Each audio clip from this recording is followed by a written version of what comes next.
जय हिंद दोस्तों, नमस्कार साथियों, स्वागत है आप सभी का गणित विषय गुरुकुल में। आज के लेक्चर में हम लोग स्पीयर के और दो बहुत इंपॉर्टेंट एग्जांपल्स को डील करेंगे। देखिए, हमारी पूरी सीरीज चल रही है स्पीयर की। स्पीयर के आप बेसिक कंसेप्ट को समझ लीजिए, डेफिनेशन को समझ लीजिए। डिस्क्रिप्शन में आपको सारे स्पीयर के जितने भी वीडियोस अभी तक हम लोगों ने बनाए हैं सारे के आपको लिंक मिल जाएगी, सारे के सारे डिस्क्रिप्शन में अवेलेबल हो जाएंगे। टेलीग्राम ग्रुप की लिंक मिल जाएगी आपको, हमारे एप्लीकेशन की लिंक मिल जाएगी, बीएससी मैथमेटिक्स के सारे कोर्सेस आपको अवेलेबल हो जाएंगे कम से कम प्राइस में।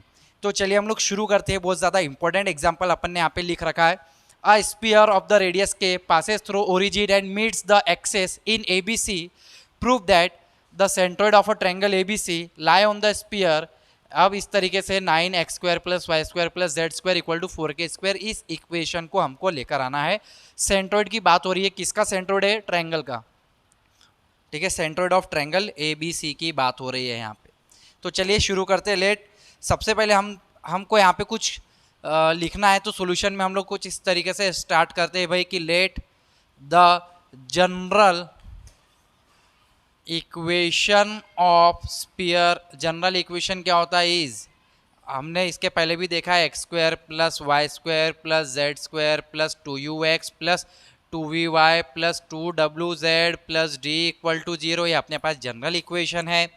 अब अगर ये इसे हम इक्वेशन नंबर 1 देते हैं, अब यहाँ पे हम लोग एक लाइन लिखेंगे यहाँ से लेके अ स्पीयर ऑफ रेडियस के passes through origin and meets the axis in A B C. ये पूरी की पूरी लाइन लिखना है। अ स्पीयर के आगे लिखेंगे 1, अ स्पीयर 1 पासेस थ्रू, पूरी की पूरी एज इट इज लिखेंगे हम लोग, लाइन और फुल स्टॉप लगा देंगे। ठीक है, मैं यहाँ लिख नहीं रहा हूँ, थोड़ा सा अपना टाइम भी बचता है, बाकी आप सभी जन जानते हैं किस तरीके से लिखना है। अब इसके थोड़ा सा नीचे आएंगे। अगर ये स्पीयर 1 जिसकी रेडियस के है वो पास हो रहा है ओरिजिन से, फ्रॉम दी ओरिजिन 0 0 0 से पास हो रहा है, तो एक्स वाई जेड 0 है, जहाँ जहाँ भी एक्स वाई जेड है सब 0 हो गया, बचेगा डी। That means D = 0। अगर फ्रॉम दी पॉइंट्स अगर ये पास हो रहा है ए बी सी का मतलब है हम ये लाइन पूरी लिखेंगे, passes through origin and met the axis dot dot dash पूरी लिखेंगे, met the axes A B C. A का मतलब है A0 0, बी का मतलब है 0 B 0 एंड सी का मतलब है यहाँ पे 0 0 C। तो अगर वो ए मतलब A0 0 पॉइंट से पास हो तो यहाँ पे तो सिर्फ x² यानी A² आएगा, y और z तो 0, जहाँ पर भी y और z है वो 0 हो जाएगा, यहाँ पे आ जाएगा 2UA और d तो ऑलरेडी 0 है, = 0। तो दैट मीन्स हमारे पास 2UA के बराबर में -A², तो 2U की वैल्यू आएगी -A। That means that is U की वैल्यू आ जाएगी -A/2। सिमिलरली अगर ये इक्वेशन 0 B 0 से पास हो रहा है तो हमारे पास मिलेगा B² + 2VB = 0, यानी 2V की वैल्यू आएगी -B और V की वैल्यू आ जाएगी, दैट इज V की वैल्यू आ जाएगी -B/2। सिमिलरली अगर ये इक्वेशन 0 0 C से पास हो रहा है तो क्या करेंगे? C² + 2WC = 0, therefore 2W = -C, that is W = -C/2। ये हमारे पास इक्वेशंस आ गए। इस इक्वेशन नंबर 1 में हम ये U, V, W और D की वैल्यू डाल देंगे तो रिक्वायर्ड इक्वेशन हमको मिलेगा द इक्वेशन या required equation of sphere is, sphere का इक्वेशन मिलेगा, क्या मिलेगा? x² + y² + z²। 2u की वैल्यू है हमारे पास, 2u की वैल्यू है -a, तो -ax -by -cz = 0 है, हमारे पास इक्वेशन आ गया। अब हम इस इक्वेशन का यदि हम सेंटर देखें तो सेंटर क्या होता है? -u -v -w। अगर हम इसका सेंटर निकालना चाहे तो हम इसका सेंटर भी तो निकाल सकते हैं। सेंटर होता है -u -v -w के बराबर। u की वैल्यू कितनी है? a/, तो इसका आंसर आएगा A/2 B/2 एंड C/2, ये आपका सेंटर होगा।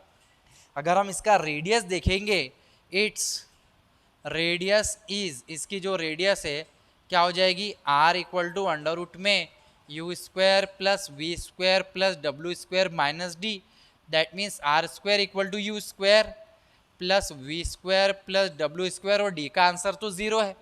u की वैल्यू कितनी है, a/2, दैट मीन्स हम लोग यहाँ पे लिख सकते हैं a/2 का स्क्वायर यानी a² plus b² plus c²4।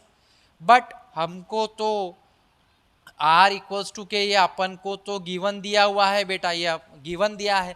Radius is the के, रेडियस इज के रेडियस हम लोगों को दी गई है।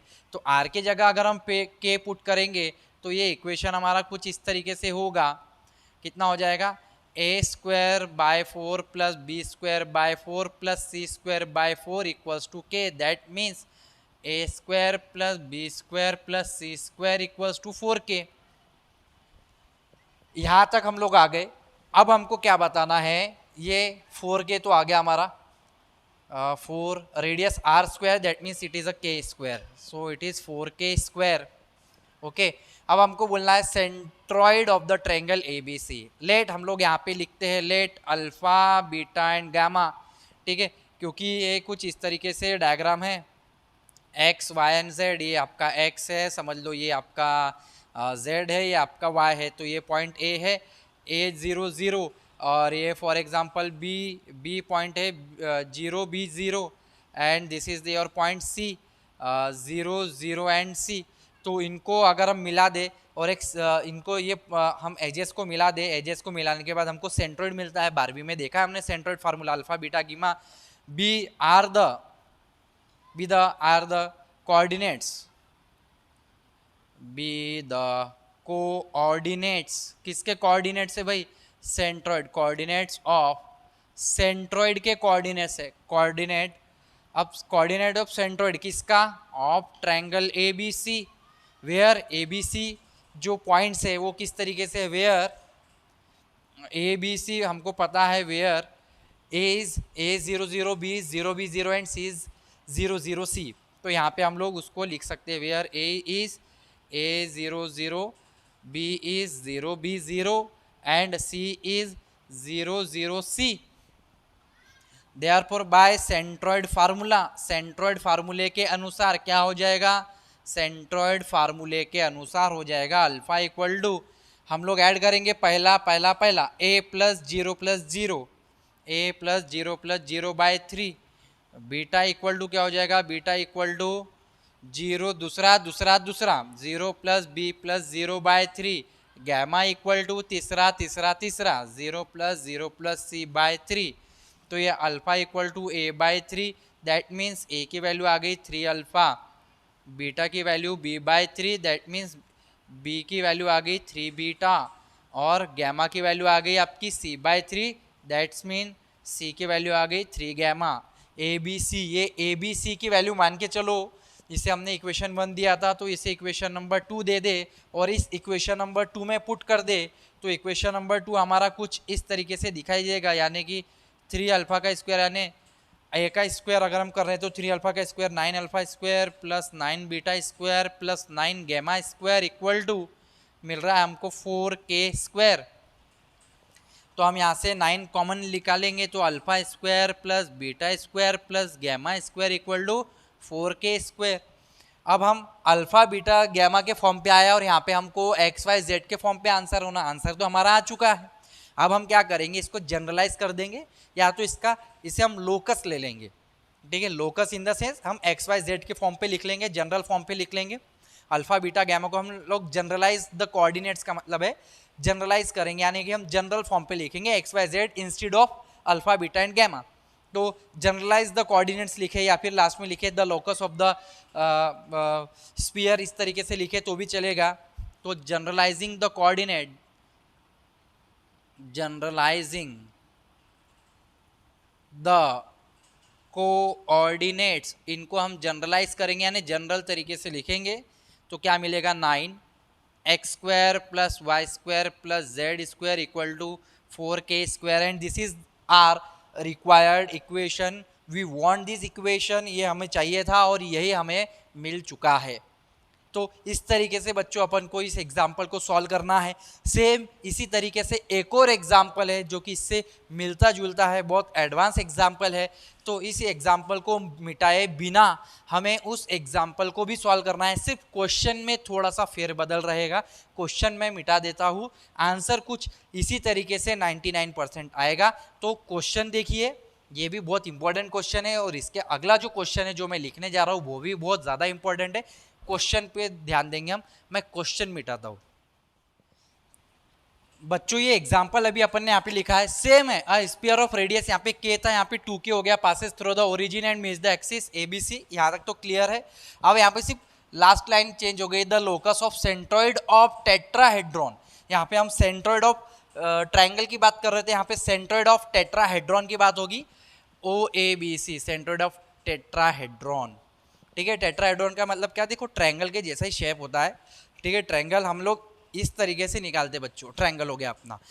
टेट्राहेड्रॉन जो होता है इस तरीके से होता है और एक पीछे से भी आता है ना। तो आप समझ लो ये आपका दो साइड एक इस तरीके से होती है और वो पीछे की ओर से भी आता है। तो उसमें 6 एजेस होते हैं और अपना जो ट्रायंगल है वो इस तरीके से सिंपल होता है। ट्रायंगल से ही ट्रायंगल है, ट्रायंगल को थोड़ा सा इस तरीके से खींच ले तो टेट्राहेड्रॉन बन जाता है ना। तो टेट्राहेड्रॉन और ट्रायंगल के सेंट्रोइड सेम होते हैं, ऑलवेज बी रिमेंबर। तो ये जो प्रश्न है, let the general equation of the sphere, ये ABCD इक्वेशन नंबर 1, ये जो x² + y² + z² 2ux 2vy 2wz + d = 0 equation number 1 ये लिखेंगे। इन्हीं पॉइंट से ये पास हो रहा है, ओरिजिन से और ABC से, ओरिजिन से और ABC से यहाँ तक आएगा बराबर। ये इक्वेशन एज इट इज़ रहेगा। इस प्रॉब्लम में सेंटर भी वही रहेगा, रेडियस भी इसी तरीके से रहेगा। सिर्फ यहाँ पे एक चीज़ बदल गई है। क्या बदल गई है? रेडियस। रेडियस यहाँ पे k है, यहाँ पे 2k है। दैट मीन्स अगर r² लेंगे हम लोग तो हो जाएगा 4k², और ये 4 जब ये 4 के पास जाएगा तो ये हो जाएगा 16k²। ये बस आपको ध्यान में रखना है। लेट यहाँ पे टेट्राहेड्रॉन देख रहे हैं हम, तो टेट्राहेड्रॉन कुछ इस तरीके से होता है बेटा। एक इसको यहाँ पे भी एक साइड होती है ना, वो जुड़ा हुआ रहता है इस तरीके से, पीछे से भी निकला होता है थोड़ा सा पीछे की ओर। तो ये जो पॉइंट है उसका सेंट्रोइड होगा, और सेंट्रोइड फिर अपन सेंट्रोइड का अल्फा बीटा गैमा होता है। With the coordinate of centroid of, अब अपन बोलेंगे tetrahedron of tetrahedron OABC, tetrahedron OABC, where O is the origin, we know that ABC के तो पॉइंट है, where यहाँ पे ओरिजिन O भी लिख सकते हैं हम 0 0 0। तो बाय सेंट्रोइड फार्मूला यहाँ पे क्या हो जाएगा, फर्स्ट को हमको ऐड करना है 0 + a + 0 + 0। तो इसके आगे सिर्फ एक ही चीज़ आ जाएगी 0+, और यहाँ पे भी क्या आ जाएगा 0 + 0+, यहाँ पे आ जाएगा एक और चीज़ आ जाएगी 0 + 0 + b + 0 डिवाइड बाय, यहाँ पे 3 था, यहाँ पे 4 आएगा क्योंकि 4 पॉइंट आ रहे हैं ऊपर, 4 आएगा यहाँ पे भी 0 + 0 + 0 + c divided by 4। That means यहाँ पे थोड़ा सा चेंजेस होगा, और वो चेंजेस कुछ इस तरीके से है। तो यहाँ पे देखिए अपन इसको थोड़ा सा चेंजेस करते हैं।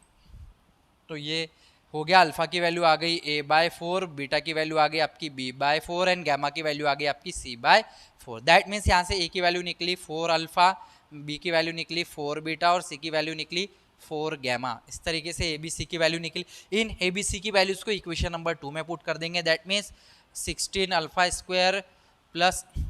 16 बीटा² + 16 गैमा² = 16k²। 16 कॉमन निकल के कैंसिल हो जाएगा, अल्फा² + बीटा² + गैमा² = k²। इसको जनरल फॉर्म में लिख लेंगे, यानी हम लोग को निकालना क्या है, locus of the centroid of tetrahedron.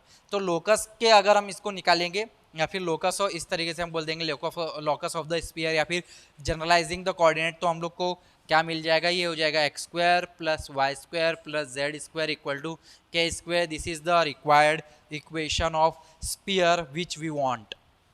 ठीक है, तो इस तरीके से बेटा ये दोनों एग्जाम्पल है। देखो बहुत सारे एग्जाम्पल ले लिया आज के लेक्चर में, इसके पहले दो एग्जाम्पल लिए इसके पहले के वीडियो में, और इस वीडियो में भी यहाँ पे अपन ने 2 एग्जाम्पल्स ले ली। तो ये बहुत सारे स्फीयर के एग्जाम्पल, अनगिनत एग्जाम्पल्स है। अगर मैं कवर करना चाहूँ तो मैं कवर कर ही नहीं सकता। ठीक है, वो तो हमको एग्जाम पॉइंट ऑफ व्यू से सारा पढ़ना पड़ेगा। ये तो मैं इतने सारे वीडियो बना रहा हूँ ताकि आप समझ पाए आपको तरीका पता चलते जाएगी इस पेयर को हम किस तरीके से सॉल्व कर सकते हैं, किस तरीके से कर रहे हैं, है ना। आपकी प्रैक्टिस ज़्यादा से ज़्यादा हो सके। तो उम्मीद है, मुझे आशा है कि आज का जो लेक्चर है बच्चों आप सभी को बहुत अच्छे से समझ में आया होगा, बहुत अच्छा लगा होगा, आपको कुछ नया सीखने को मिला होगा। यदि आपको आज का लेक्चर पसंद आया है तो डिस्क्रिप्शन में मुझे कमेंट करके ज़रूर बताएं कि आपको किस तरीके से अच्छा लगा है वीडियो। और डिस्क्रिप्शन में जैसा कि मैंने कहा है कि आपको सारी लिंक्स प्रोवाइड हो जाएगी। और ज़्यादा से ज़्यादा विद्यार्थियों तक इस गणित के ज्ञान को पहुंचाना है तो ज़्यादा से ज़्यादा विद्यार्थियों तक शेयर भी आप लोगों को करना है। शेयर करें ताकि आपका भी ज्ञान बढ़े, और पढ़ा पढ़ा के हमारा भी ज्ञान बढ़ ही रहा है और आपका भी ज्ञान हम बढ़ाना ही चाहते हैं। तो ज्ञान बांटने से ही बढ़ता है, ऐसा अपन ने सुना हुआ है। तो ज़्यादा से ज़्यादा शेयर जरूर करेंगे। मिलेंगे अगले लेक्चर में नए वीडियो में नए एग्जाम्पल्स के साथ। जय हिंद, जय भारत, वंदे मातरम साथियों। धन्यवाद आप सभी का।